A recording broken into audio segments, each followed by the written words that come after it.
ఎన్నో సినిమాలు చూస్తుంటే నాకు మళ్ళీ ఈ సినిమా చిరంజీవి గారు ఓకే అన్నారు, బట్ నాకు ఎక్కడో అసంతృప్తి వస్తుంది. ఏదో చేయాలి, కొత్త కథ కోసం మొదలెట్టిన నేను ముందు ఈ కథ సంగతి ఏదో చూద్దామని సడన్గా ఓ రోజు అసలు ఇది కాదు, ఒక రవితేజ గారు లాంటి ఆయన ఈ సినిమాలో ఉండి ఒక బలమైన కాన్ఫ్లిక్ట్ క్రియేట్ చేసి ఇద్దరు, ఎందుకంటే రవితేజ గారి గురించి నేను కొత్తగా చెప్పాల్సిన లేదు. నేను ఇవాళ ఇక్కడ కూర్చొని కెమెరా ముందు మాట్లాడుతున్నానంటే ఓన్లీ బికాస్ ఆఫ్ హిమ్.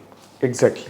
లేకపోతే ఎవరు వచ్చేవాళ్ళో ఎన్ని సంవత్సరాలు పట్టేదో నాకు తెలియదు, కానీ హిస్టరీ అది. ఎవరు రైటర్గా స్ట్రగుల్ అవుతూ ఈ నెలకి ఈ రెంట్ కడతానికి డబ్బులు వస్తాయా లేదా అని భయపడుతూ లవ్ మ్యారేజ్ చేసుకొని ఒక అమ్మాయి మనల్ని నమ్మొచ్చి వాళ్ళ పేరెంట్స్ పెద్ద ఫ్యామిలీ అయినా సరే మనకిచ్చి పెళ్లి చేసి యేసుగూడలో ఇంట్లో ఉంటూ భయపడుతూ ఏ నెలకాల అలా టెన్షన్ పడుతున్నాను. నన్ను టక్కమని ఈడిలో ఫైర్ ఉంది, నువ్వు సినిమా డైరెక్టర్ అవ్వాలని వచ్చావు కదా, కట్ చెప్పు అంటాం, అది పవర్ అవటం. అక్కడి నుంచి స్టెప్ బై స్టెప్ వాళ్ళ వేరే దాకా వచ్చా. సో ఎప్పుడు నేను కథ పెన్ను పట్టుకున్నా నాకు రవితేజ గారు వస్తారు.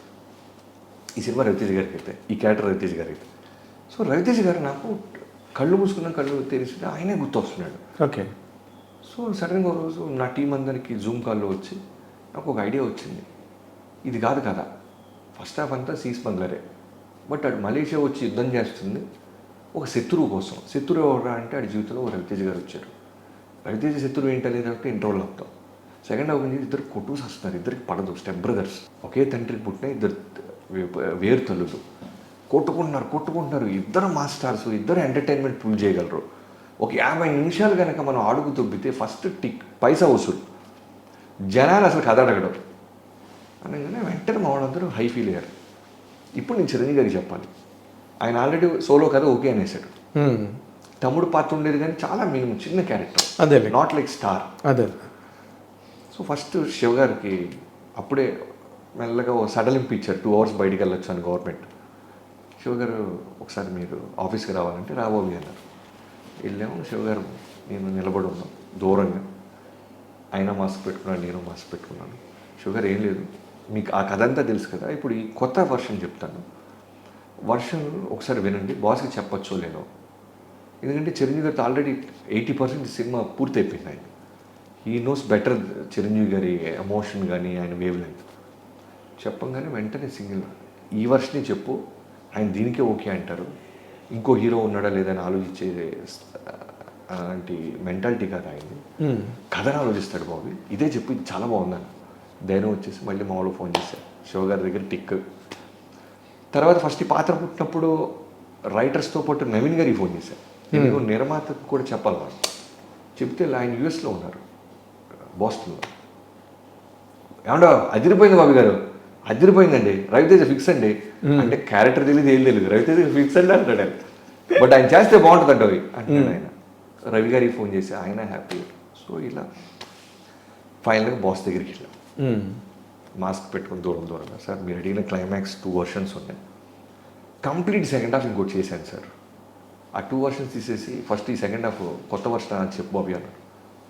స్టార్ట్ చేయగానే రవితేజ గారు పేరు చెప్పట్లా, నేను సెకండ్ హాఫ్ ఓపెన్ చేసి ఒక ఇంటర్వ్యూకి ఒక క్యారెక్టర్ వచ్చాడు సార్, సెకండ్ హాఫ్ ఓపెన్ చేసి రవి ఇది అన్నాడు. ఎందుకంటే నేను బాడీ లాంగ్వేజ్ నేను చెప్తున్నప్పుడు ఏంటంటే ఎవరు బాడీ లాంగ్వేజ్లో వాళ్ళకి నాకు తెలియకుండానే నేను అదేలే ఆ పరకాయ ప్రవేశంలాగా ఎక్కడో ట్రై చేస్తుంటా. అదే చిన్నప్పుడు స్కూల్లో అబద్ధాలు చెప్పినప్పుడు ఈ గొడవ ఉంటుంది. సో రవితేజ గారన్నా, చిరంజీవి గారన్నా, ఇప్పుడు చేయబోతున్న బాలకృష్ణ గారికన్నా ఎవరిదైనా సరే ఆ క్యారెక్టర్ తప్ప నాకు వేరే క్యారెక్టర్లు ఇంకా కనబడం. అదే యూ కెన్ మేనిఫెస్ట్ దెమ్.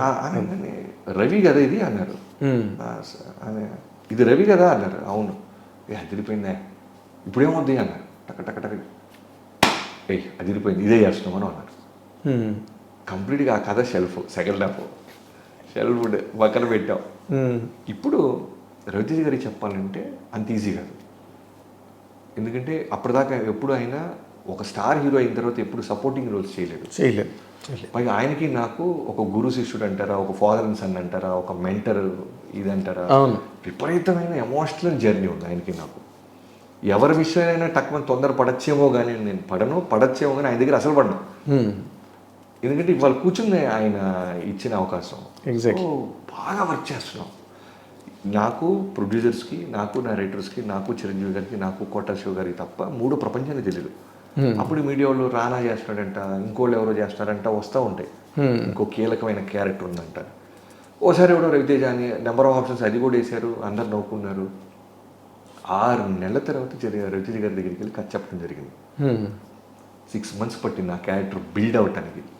ఉన్నది 50 minutes అయినా but it took 6 months of time. అంతా కూర్చొని వండాం. ఒక్కొక్క సీను పొదురుగా ఉండాలి, చనిపోయే సీన్ ఎమోషన్గా ఉండాలి. ఈ రవితేజే కరెక్ట్ అనిపించాలి జనానికి. పైగా రవి గారు ఇప్పుడు మాట అనేవాడు, మైత్రి రవి గారు, ఏమండి రవితేజ గారిని తీసుకురావటం నిర్మాతలుగా మాకు ఎక్కడో బర్డెన్, తెలియని బర్డెన్. ఎందుకంటే చిరంజీవి గారి సినిమా అంటేనే ఓ బిజినెస్ అవుద్ది, అది సరిపోతుంది జనరల్ ఓ నిర్మాతకి. రవితేజ గారు అనేసరికి చెప్పుకోవడానికి వినడానికి డెఫినెట్గా క్రేజీ ప్రాజెక్ట్, కానీ ఎక్కడో ఇనీషియల్గా ప్రొడ్యూసర్ లెక్కలో బర్డెనే. 100%. అది కూడా దాటి మీకు ఇస్తున్నాం, మేము ఇస్తాం కూడా, ఎందుకంటే మాకు చూడాలని ఉంది ఆ కాంబినేషన్ని. కానీ ఒకటే గుర్తుపెట్టుకోండి బాబీ గారు, మీకు ఇవ్వాలే చెప్తున్నాను, మిస్ఫైర్ అయితే మిమ్మల్ని ఎక్కి దొబ్బేస్తారు మీడియా, రివ్యూస్ కానీ, మీడియా వాళ్ళు కానీ, ఫ్యాన్స్ కానీ. ఇద్దరు హీరోని హ్యాండిల్ చేయలేకపోయావు అంటారు. మీరు మీ భుజాల మీద పడుతుంది, మా బ్యానర్కి ఏం కాదు. మేము ఒక మంచి సినిమా కోసం పోరాడాము, ప్రయత్నించామని అందరూ అంటారు, బట్ మీరు నలిగిపోతారు చూసుకోండి. కాబట్టి అంటే ఆయన ఇండైరెక్ట్గా చెప్తుంది ఏంటంటే, ఒళ్ళి దగ్గర పెట్టుకొని రాయి, ఇది రూడ్గా చెప్పలేక మీరు నలిగిపోతారు, మీకు రవితేజ గారిని ఇస్తున్నాం, బట్ హ్యాండిల్ విత్ కేర్ అంటారు కదా. అది ఆ మాట నా చెవులో బాగా బలంగా పడిపోయింది. పడిపోయిన తర్వాత ఇప్పుడు రవితేజ గారికి చెప్పాలి, ఫస్ట్ ఆయన ఓకే అంటాడు తెలియదు, ఓకే అంటే జనానికి నచ్చాలి. సో ఇలా ఫైనల్గా 6 నెలల తర్వాత రవితేజ గారికి చెప్పడం. రవితేజ గారు ఎలా కన్విన్స్ అయ్యారు దీనికి? అంటే ఈ 6 నెలలు రెగ్యులర్ నేను జనరల్గా బయట హీరోలు, నేను పనిచేసిన హీరోల్ని ఎప్పుడైనా బర్త్డేలకి, న్యూ ఇయర్కి వాటికి విషెస్ పెడతాను తప్ప, రెగ్యులర్గా ఇప్పుడు బయట కనిపిస్తే తప్ప నేను పర్సనల్గా టైం తీసుకెళ్ళి కూర్చొని మాట్లాడి. ఎందుకంటే మీకు ముందే ఇంటర్వ్యూ స్టార్టింగ్లో చెప్పండి, చాలా ఇంట్రోవర్ట్ని, చాలా తక్కువ లిమిటెడ్ ఫ్రెండ్స్ ఉంటారు, ఏళ్ళ మీద ఉంటారు, 3-4 ఫ్రెండ్స్. ఆ విషయం మొత్తం మీడియాలో తెలిసింది నా ఒక్కడికే. సో సినిమా అయిపోతే ఇంటికి వెళ్తాను, మా పాపతోనే నా ప్రపంచం, ఫ్యామిలీ. సో కానీ ఒకే ఒక హీరోని నేను ఎప్పుడూ కలవాలనుకుంటుండేది మాత్రం రవితేజ గారిని, irrespective of any project, any development మేము చేస్తామో లేదో పక్కన పెడితే, జనరల్ డైరెక్ట్గా వెళ్ళి కింద బాయ్ని పిలిచి, అరే ఒక ఆమ్లెట్ ఏరా, పప్పుచారు అన్నం ఏముందిరా, కలిపి తీసుకురారా అని ఒక హీరో దగ్గరికి వెళ్ళి చెప్పుకుని అంటే వచ్చాను, ఒక రవితేజ గారి దగ్గరే ఉంది. ఓకే, డైరెక్ట్గా వెళ్ళిపోవచ్చు నేను వంటగదిలోకి, అపాయింట్మెంట్ కూడా తీసుకోకర్లా. ఓకే, ఈ 6 నెలలు కలుస్తూనే ఉన్నా, లాక్డౌన్ గురించి మాట్లాడుకుంటున్నాం,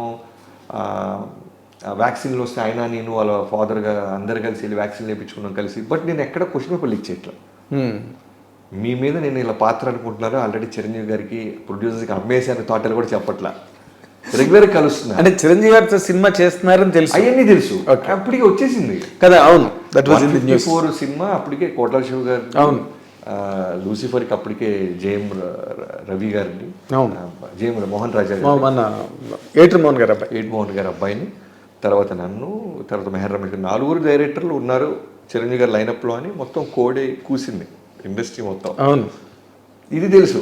సో 6 నెలలు అయిన తర్వాత ఫైనల్గా చిరంజీవి గారికి చెప్పాను, ఆయన గోహెడ్ అదిరిపోయింది అన్నారు. ఫైనల్గా రవితేజ గారి దగ్గర రోజు వెళ్ళి కాఫీ తాగుతూ ఉన్నాను, ఎలా స్టార్ట్ చేయాలో తెలియదు. ఆయన పట్టేస్తాడు జనరల్గా, ఆయన బట్టలు అంటే ఫిల్టర్, అంటే బట్టలు బాగా ఆడుకుందాం అంటుంటాడు ఆయన. ఎందుకు ఫిల్టర్స్ ఎందుకు అబ్బాయి, ఏదో జీవితం, మళ్ళీ దానికి ఫిల్టర్స్, వారు వీరు గారు వద్దు, తొక్కలో జీవితం చెప్పు, ఏముంది నీ మనసులో అని బ్యాచ్ అయ్యి. సార్ అది మీరు రేపు ఒక 1 hour టైం ఇవ్వాలి నాకు అంట. అవునా, ఏడబ్బా ఏంటి స్పెషల్ ఏమన్నా? లేదు సార్ మీకు ఒక కథ చెప్పాలి. అవునా, ఇప్పుడు చిరంజీవి గారు అయిన తర్వాతే కదా అన్నారు. అక్కడ చిన్న పాజ్ ఇచ్చా, ఏంటి చిరంజీవి గారిది అయిన తర్వాత కాదు, మీరు కథ విన్న తర్వాత చిరంజీవి గారి దాంట్లోనే అన్నా. ఓ చిన్న క్యూరియాసిటీతో అలా చూశాను. నాకు అది చిరంజీవి గారి సినిమాలో నా మీద ఏమైనా అనుకుంటావా అని. అవన్నీ వద్దు సార్, నాకు టెన్షన్గా వద్దు, నాకు 1 hour ఇస్తే మీకు కథ చెప్తా, మీకు నచ్చితే చేదురు కానీ లేదంటే లేదు అన్న. నా గోడు వెళ్ళబోసుకుంటాను రేంజ్లో, ఎందుకంటే నాకు వేరే సెకండ్ ఆప్షన్ లేదు. మీ ఫిక్స్ అయిపోయి 6 నెలల నుంచి. అవును, చిరంజీవి గారు fix, producer fix, team fix. నేను వాళ్ళిద్దరు సినిమా నేను చూసి, మీరు చూసిన వాళ్ళ తెలివి నేను చూసేసా 6 నెలల క్రితం. అదే నీకు ఇప్పుడు చెప్తున్నా, వార్నింగ్ కూడా వచ్చేసింది. సో ఫైనల్గా అంటే మీరు కథేనండి సార్, నచ్చితే చేద్దాం లేదంటే లేదన్న. వద్దులే అబ్బాయి, ఎందుకు అంటే షెడ్యూల్స్ అన్నీ టైట్గా ఉన్నాయి, బ్యాక్ టు బ్యాక్ సినిమాలు ఉన్నాయి, ఈ టైంలో నేను అన్నయ్య సినిమా విని నువ్వు చెప్పినంత సింపుల్గా ఉంటావు, నేను విని నచ్చలేదంటే మళ్ళీ అన్నయ్య దగ్గర రవి నచ్చక వదిలేశాడనే మాట నాకెందుకు, నేను ఆయన చాలా బాగా అన్యోన్యంగా ఉంటాం, తోడబుట్టిన సొంత అన్నతమ్ముళ్ళగా ఉంటాం, అన్నయ్యది వదిలే అన్నాడు. నేను వెంటనే సార్ మీరు నమ్ముతారు లేదు, నా వృత్తి మీద ఒట్టేసి చెప్తున్నా, మీరు కథ వినండి, నచ్చలేదంటే మీకు నాకే, రవి గారికి చెప్పను, నవీన్ గారికి చెప్పను, చిరంజీవి గారికి చెప్పను, నా టీం కూడా చెప్పను, ఇవాళ ఇక్కడ కలుసిన సంగతి ఎవరికి తెలియదు, నచ్చితే టాప్ ముందు తీసుకెళ్ళను ఫర్దర్, నచ్చితే న్యూస్ అవుతుంది, నచ్చలేదంటే ఒక కాఫీ వేస్ట్ మీకు అంతే అన్న. వద్దులే బాబు నా మాట విను, డా నువ్వు సినిమా చేసుకురా, నీ చెప్తాగా ఎప్పుడు నువ్వు ఎప్పుడు వచ్చినా మోస్ట్ వెల్కమ్, నువ్వు కథ చెప్తే నేను చేస్తా, ఇవన్నీ వద్దులే అబ్బాయి నా మాట విను, దా అని కింద దాకా వచ్చి కారు ఎక్కించాడు. వెళ్ళిపోయా, అయ్యో కదలట్లేదు వెళ్ళి నాకు, వెళ్ళిన ఒక 2 అవర్స్కి message, tomorrow 11 AM good night అని మెసేజ్ వచ్చింది. కట్ చేస్తే వెళ్ళాను, కట్ చెప్పేశాను. ఇప్పుడు మీరు చూసిన పాత్ర ఆల్మోస్ట్ చిన్న చిన్న డీటెయిల్స్ తీసేస్తే ఆల్మోస్ట్ అదే వరల్డ్.